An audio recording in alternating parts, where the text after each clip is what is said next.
இதுவரை நம்ம பார்க்கணும். இது வந்து என்னன்னு பார்த்தோன்னா 3.25 இன்ச்சு இருக்குது. இது 3.25 இன்ச்சு இருந்தால் ரவுண்டு நெக்கு இப்படி ஒவ்வொருத்தர் நம்ம வச்சு பார்க்கும்போது தெரியும். அகண்டு இருக்கா அந்த கழுத்து.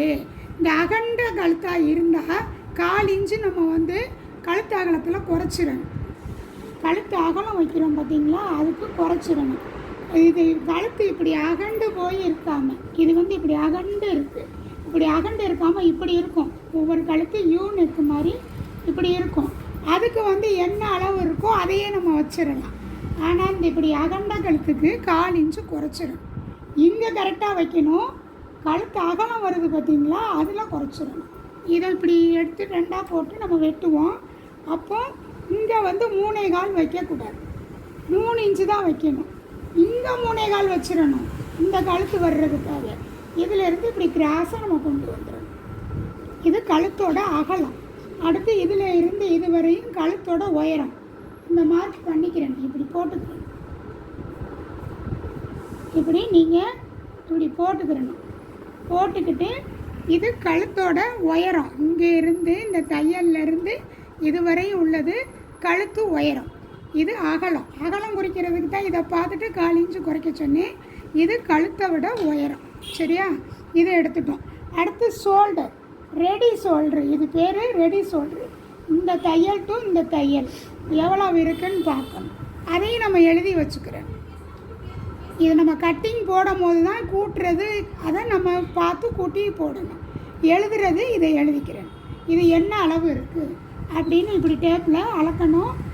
என்னாச்சுங்க, 2.5 இன்ச்சு இருக்கா, 2.5 இன்ச்சு, 2.25 இருக்கா, 2.25, 2 இருக்கா, 2. அந்த ஷோல்ட்ரு என்ன அளவு இருக்கோ அதுதான் போடணும்.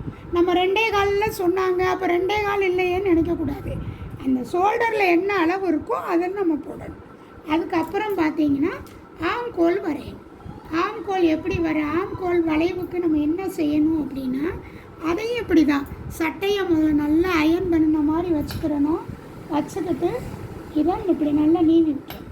கையை இப்படி தூக்கி வச்சுக்கோங்க. இப்படி வச்சுக்கிற வேண்டாம். கையை இப்படி வச்சுட்டு இதையும் இப்படி வச்சுட்டு இதுலேயும் நீங்கள் என்ன செய்யுங்க, எல் ஸ்கேல் இல்லாதவங்க இங்கேனையும் ஒரு கோடு, இந்த தையல் வருது பார்த்திங்களா, இதுலேயும் ஒரு கோடு, இப்படி பாக்ஸு போட்டுக்கிறேன். எல் ஸ்கேல் இருந்தால் நம்ம இப்படி வச்சு எடுத்துருவோம்.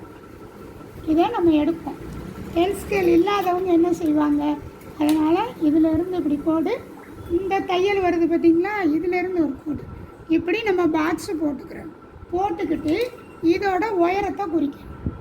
எவ்வளோ உயரம் எதில் மடக்கி வச்சுருக்காங்க, 5.25 வந்திருக்கு.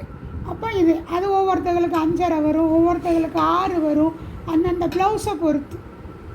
இந்த இது 5.5 தானே நம்ம ஃபிக்ஸ் பண்ணிடக்கூடாது. அவங்கவுங்க ப்ளவுஸை பொறுத்து இந்த அளவும் மாறுபடும். இதையும் குறிச்சிக்கிறேன்.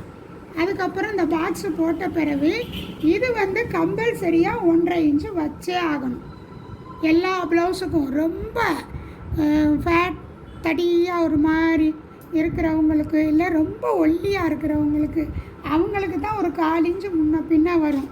பொதுவாக 90% 1.5 இன்ச்சு தான் வரும். இதிலேருந்து நம்ம என்ன செய்யணும், இப்படி கிராஸாக ஒரு கோடு போட்டுட்டு அதில் 1.5 இன்ச்சு மார்க் பண்ணிக்கிறேன். இதுவரையும் புரியுதுல்லப்பா உனக்கு? இதுவரை எந்த டவுட்டும் இல்லைல்ல? இதே மாதிரி 1.5 இன்ச்சு பண்ணிக்கிறேன்.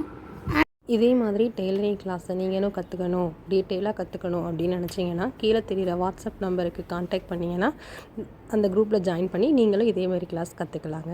தேங்க்யூ.